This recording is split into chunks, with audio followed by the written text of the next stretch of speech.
A very good morning and welcome to our daily devotion. இன்னைக்கு நம்ம பார்க்க போது Proverbs chapter 19 verse 8 to 12. So Proverbs 9வது அதிகாரம் அதில் 8லேருந்து 12வது வசனம் வரைக்கும் பார்க்க போகிறோம். ஸோ ஒரு சின்ன சம்மரியாக பார்க்க போது சாலமன் இங்கே என்ன சொல்கிறாருன்னா 8வது வசனத்துலேயும் 9வது வசனத்தில் என்ன சொல்கிறாருன்னா ஞானம் வந்து எப்படி ஒரு உயிரை ப்ரிசர்வ் பண்ணும், ஒரு உயிரை எப்படி தாக்கு பிடிக்கும்னு சொல்கிறாரு. அதுக்கப்புறம் 10, 11, 12 என்ன சொல்கிறாருன்னா எப்படி கோவமோ பெருமையும் என்ன பண்ணும், சமாதானத்தை அழிக்குன்றதை பற்றி சொல்கிறாரு.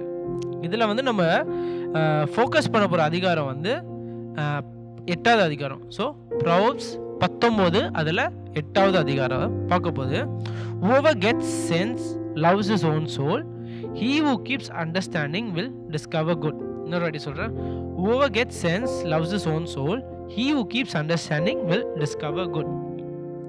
ஸோ இதில் வந்து நம்ம என்ன மெயின் டேக்அவே எடுக்க போகிறோன்னா வெரி சிம்பிள். நிறைய வாட்டி சாலமன் இது சொல்லியிருக்காரு.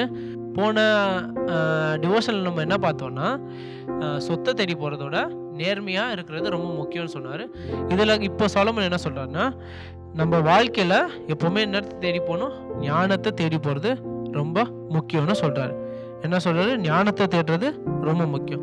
ஸோ ஞானத்தை தேடுறது என்ன தரும்னு சொல்கிறாரு. இதில் மெயின் டேக்அவே என்னென்னா லவ்விங் விஸ்டம், ஞானத்தை நேசிக்கிறவனுக்கு ஆசீர்வாதமும் வாழ்க்கையில் நல்ல உயிரும் கிடைக்கும்னு சொல்கிறாரு. So loving wisdom will gives you blessing and life.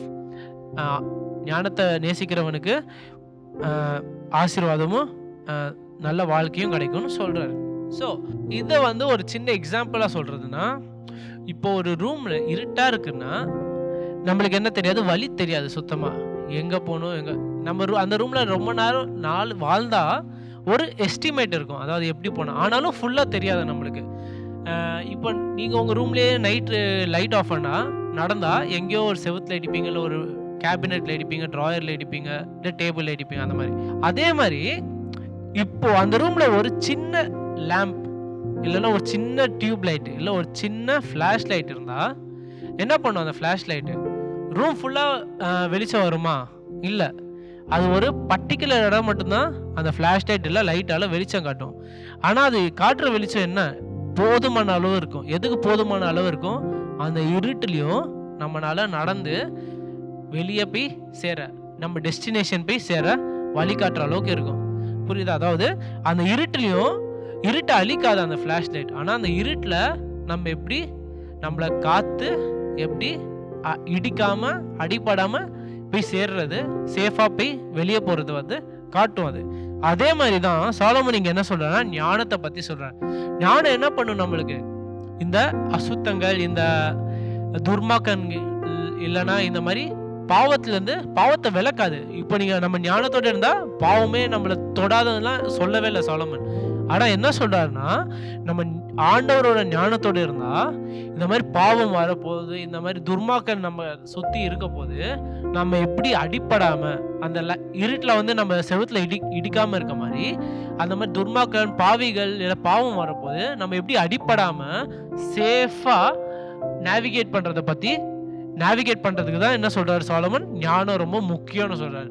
So நம்ம என்ன பார்த்தோம், இப்போ ஞானம் வந்து நம்மளுக்கு பாவத்தை அழிக்காது, இல்லைன்னா துர்மாக்கன் அழிக்காது. ஆனால் அவங்க கிட்டேருந்து நம்ம எப்படி அடிப்படாமல் சேஃபாக இருக்க முடியுன்றதை பற்றி சொல்லும். அதை நம்ம எப்படி நம்ம வாழ்க்கையில் இப்போ அப்ளை பண்ணுறது. முதல் விஷயம், நான் நிறைய முறை சொன்னதே தான், எப்போவுமே டெய்லி நம்ம வேதாகமம் படிக்கிறது ரொம்ப ரொம்ப முக்கியம். டெய்லி என்ன பண்ணும், நம்ம வேதாகமம் படிக்கிறது ரொம்ப முக்கியம். ஸோ வேதாகம் மட்டும் படிக்காமல் நம்ம என்ன பண்ணுவோம், ஆண்டவர்கிட்ட ஜெபம் பண்ணுவோம். நான் நிறைய முறை சொன்னதே தான் திரும்பி சொல்கிறேன். ஏன்னா இதில் வேற எந்த பெரிய சீக்கிரட்டும் இல்லை. நம்ம ஆண்டவர்கிட்டயே கேட்கலாம், ஆண்டவர்கிட்டயே ஞானத்தை கேட்கலாம், ஆண்டவர்கிட்டயே பிரச்சனை வந்து அதை எப்படி நேவிகேட் பண்ணுறதுன்னு கேட்கலாம். ஸோ முதல் விஷயம் என்னென்னா நம்ம டெய்லி வேதாகமும் படித்து ஆண்டவர்கிட்ட ஜெபிக்கிறது ரொம்ப ரொம்ப முக்கியம். அதுக்கப்புறம் என்ன நடக்கும், இதனால் நம்ம கொஞ்சம் கொஞ்சமாக ஆண்டவர் நம்மளுக்கு இது முன்னாடியே சொன்னதே தான், ஞானத்தை கொடுப்பாரு. அந்த ஞானத்தை வச்சு நம்ம என்ன பண்ணலாம், become a better child of Christ, ஆண்டவருக்கு ஒரு இன்னும் சிறப்பான ஒரு விசுவாசியாக மாற முடியும். அதனால் நம்ம என்ன ஆகும், இறுதியில் நம்ம வில் இல்லாமல் God will mold us into his own will. அதாவது அவர் சித்தம்படி நடக்கிறதுக்கே நம்மளுக்கு ஹெல்ப் பண்ணுவார். அவர் சித்தம்படி நடந்தா என்ன நடக்கும் நம்மளுக்கு? அவர் சித்தம்படி நடந்தா பாவமே வராது, கெட்டவங்களே வரமாட்டாங்கன்னு இல்ல. ஆனா அவர் சித்தம்படி நடந்தா அந்த பாவம் வரப்போதோ இல்ல பாவிகள் வரப்போதோ அதுலேருந்து எப்படி நம்ம சேஃபா போக முடியுதுன்றது தான் அவரோட சித்தம். ஸோ அந்த மாதிரி he will help us. So என்ன பண்ணோம், ஃபர்ஸ்ட் என்ன பார்த்தோம், நம்ம ஞானம் இருந்தால் நம்மளுக்கு ஞானம் பாவத்தை அழிக்காது, இல்லை ஞானம் துர்மார்க்கங்களெல்லாம் அழிக்காது. ஆனால் ஞானம் என்ன பண்ணும், அவங்க கிட்டேருந்து நம்மளுக்கு பாதிப்பே இல்லாமல் எப்படி நேவிகேட் பண்ண முடியுன்றதை காட்டும். எப்படி இருட்டில் ஒரு ஃப்ளாஷ் லைட் வச்சு நடக்கிற மாதிரி. இரண்டாவது என்ன பார்த்தோம், நம்ம வேதாகமம் படிக்கிறது, அதுக்கடுத்து டெய்லி ஜெபிக்கிறது ரொம்ப ரொம்ப முக்கியம். ஏன்னா ஆண்டவரோட உதவி இல்லாமல் நம்மளால் இதை செய்ய முடியாது. So that is what I want us to take away. Thank you.